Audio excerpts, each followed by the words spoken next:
सभी को राम राम। मैं ऋषिका आज आप लोगों के सामने कहानी लेकर आई हूँ। कहानी का नाम है ईश्वर तू बड़ा दयालु है। राजस्थान के न्यासर में एक प्रतापी राजा हुआ करता था। वो राजा रोज सुबह उठकर पूजा पाठ करता और गरीबों को दान देता। अपने इस उदार व्यवहार और दया की भावना की वजह से राजा पूरी जनता से में बहुत लोकप्रिय हो गया था। रोज सुबह दरबार खुलते ही राजा की या गरीब और भिखारियों की लंबी लाइन लग जाती थी। राजा हर इंसान को संतुष्ट करके भेजता था। किशन और गोपाल नाम के दो गरीब भिखारी रोज राजा के यहाँ दान देने आते। नवनीत, एक किशन और दूसरा गोपाल।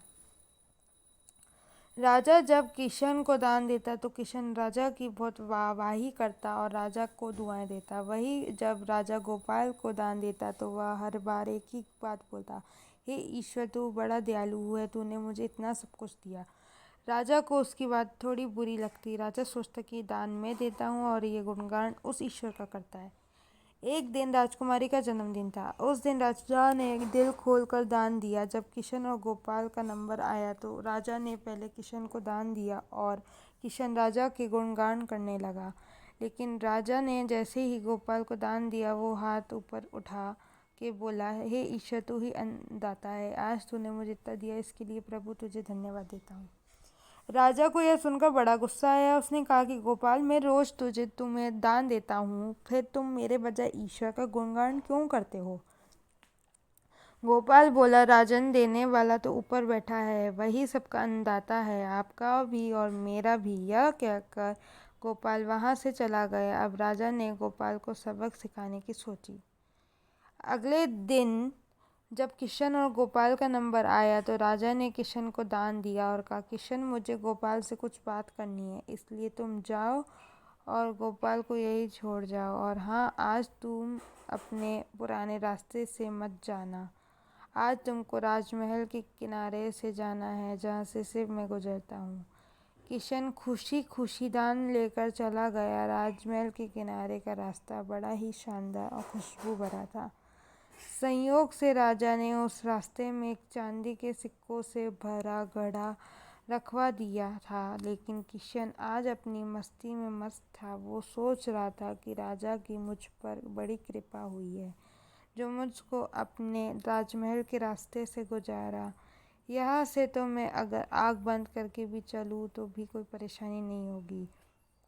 यही सोचकर किशन आंखें बंद करके रास्ते से गुजर गया। लेकिन उसकी नज़र चांदी के सिक्कों से भरे घड़े पर नहीं पड़ी। थोड़ी देर बाद राजा ने गोपाल से कहा कि अब तुम जाओ, क्योंकि किशन अब आ जा चुका होगा। लेकिन तुमको भी उस रास्ते से जाना है जिससे किशन गया है। गोपाल धीमे कदमों से ईश्वर का धन्यवाद करते हुए आगे बढ़ा चला। अभी थोड़ी दूर ही हो गया होगा कि उसकी नज़र चांदी के सिक्कों से भरे घड़े पर पड़ी। गोपाल घड़ा पाकर बड़ा खुश हुआ। उसने कहा, हे ईश्वर, तेरी मुझ पर बड़ी अनुकंपा है, तूने मुझे इतना धन दिया। और वो घड़ा लेकर घर चला गया। अगले दिन फिर से जब गोपाल और किशन का नंबर आया तो राजा को लगा कि किशन घड़ा ले जा चुका है। इसलिए उसने किशन को पूछा, क्यों किशन, कल का रास्ता कैसा रहा? राह में कुछ मिला या ना मिला? किशन ने कहा, महाराज, रास्ता इतना सुंदर था कि मैं तो आंखें बंद करके घर चला गया, लेकिन कुछ मिला तो नहीं। फिर राजा ने गोपाल से पूछा तो उसने बताया कि राजा, कल मुझे चांदी के सिक्कों से भरे एक घड़ा मिला। ईश्वर ने मुझ पर बड़ी कृपा की। राजा किशन से बड़ा गुस्सा हुआ। उसने कहा कि आज मैं मुझे धन नहीं दूंगा, बल्कि एक तरबूज दूंगा। किशन बेचारा परेशान तो था, लेकिन कहता भी तो क्या। चुपचाप तरबूज लेकर चल पड़ा। उधर राजा ने गोपाल को रोजाना की तरह कुछ धन दान में दिया।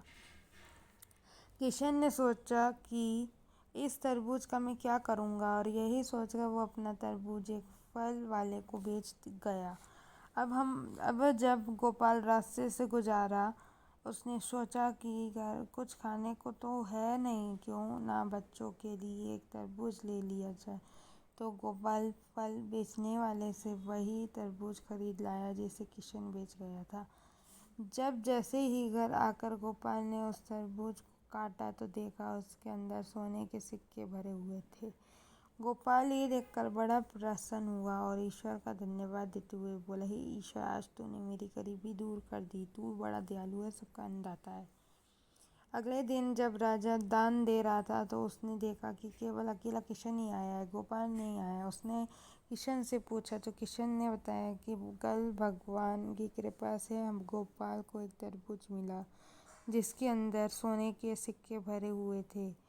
उसे गोपाल तो अब धनी व्यक्ति बन चुका था। किशन की बात सुनकर राजा ने भी अपने हाथ आसमान की ओर उठाए और बोला, हे ईश्वर, वाकई तू ही अन्नदाता है। मैं तो एकमात्र जारिया हूँ। तू ही सबका पालनहार है। राजा को अब सारी बात समझ आ चुकी थी। जय जय श्री राम। जय हिंद। सदा प्रसन्न रहिए। जो प्राप्त है वही पर्याप्त है। धन्यवाद। जय हो। सदा विजय हो।